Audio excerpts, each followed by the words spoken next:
Loading.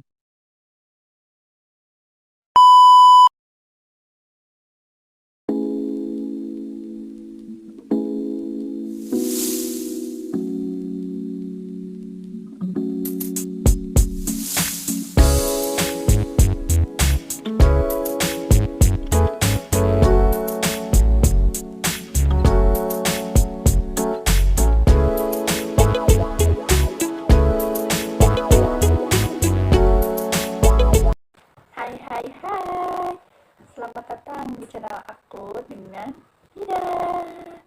Assalamualaikum warahmatullahi wabarakatuh. Halo semuanya, perkenalkan nama aku Hida Samsa dengan NIM 220606444. Nah, di video kali ini aku akan menjelaskan pembelajaran PKN SD pada kurikulum Merdeka di kelas 4 dengan judul Proses Perumusan Pancasila. Mari simak videonya. Pernahkah kalian melihat gambar ini? Lambang apakah ini? Ya, betul sekali. Ini adalah lambang negara Indonesia, yaitu Garuda Pancasila. Apakah kalian tahu apa arti Pancasila?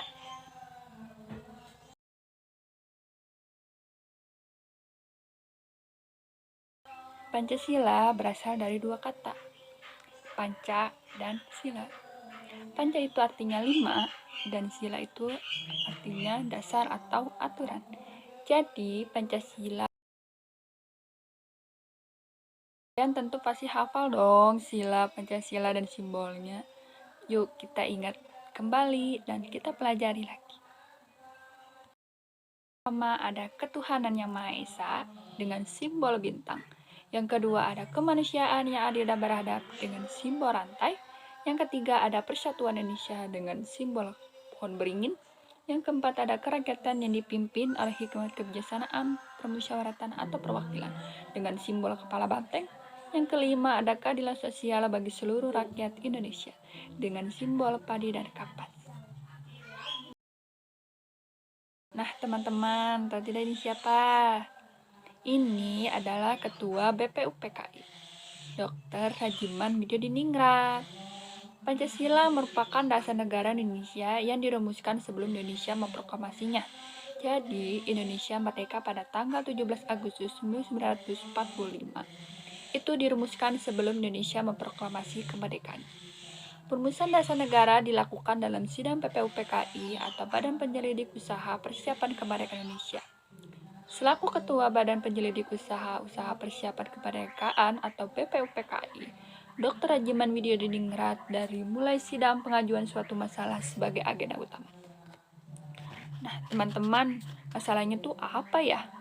Ingat atau tidak? Nah, itu sangat penting karena mendasar dalam suatu negara yang baru terbentuk.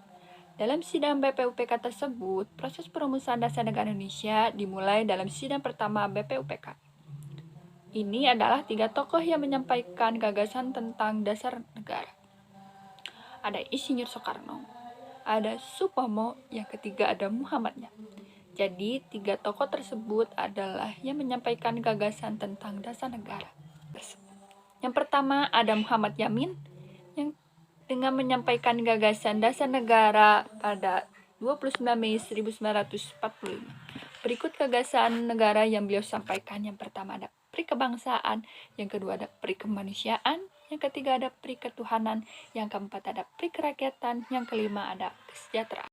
Profesor Dr. Mr. Supomo menyampaikan gagasan dasar negara pada 29 Mei 1945. Berikut gagasan yang beliau sampaikan. Yang pertama ada persatuan, yang kedua ada kekeluargaan, yang ketiga ada keseimbangan lahir batin, yang keempat musyawarah, yang ketiga ada Insinyur Soekarno. Insinyur Soekarno menyampaikan gagasan dasar negara pada 29 Mei 1945. Berikut gagasan negara yang beliau sampaikan. Yang pertama ada kebangsaan Indonesia, yang kedua internasionalisme atau perikemanusiaan, yang ketiga ada mufakat dan demokrasi, yang keempat ada kesejahteraan sosial, yang kelima ada ketuhanan yang Maha Esa. Soekarno mengatakan bahwa saran dari salah satu seorang ahli bangsa, 5 asas di atas diusulkan agar diberi nama Pancasila. Pancasila sebagai dasar negara tersebut diterima oleh sidang secara penuh. Nah, ini adalah foto sedang BPUPKI ya teman-teman. Pokok tersebut apakah diterima secara penuh? Ternyata tidak. Karena Panitia 9 yang bertugas mengolah usulan mengenai gagasan dasar negara Republik Indonesia.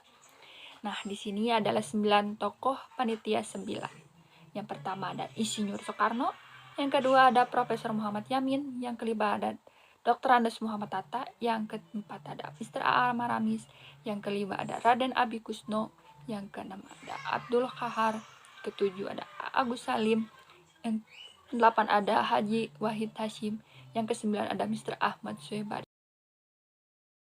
Panitia 9 menghasilkan rancangan dasar negara yaitu Piagam Jakarta. Ada 5 rancangan dasar negara dalam Piagam Jakarta yaitu 1. Ketuhanan dengan kewajiban menjalankan syariat Islam bagi pemeluk-pemeluknya. Yang kedua ada kemanusiaan yang adil dan beradab. Yang ketiga ada persatuan Indonesia. Yang keempat kerakyatan yang dipimpin oleh hikmat kebijaksanaan dalam permusyawaratan perwakilan. Yang kelima ada keadilan sosial bagi seluruh rakyat Indonesia. Dan Jakarta tadi hanya saja mengganti dengan ketuhanan yang Maha Esa. Proses perumusan Pancasila sekarang jadi paham kan ya teman-teman?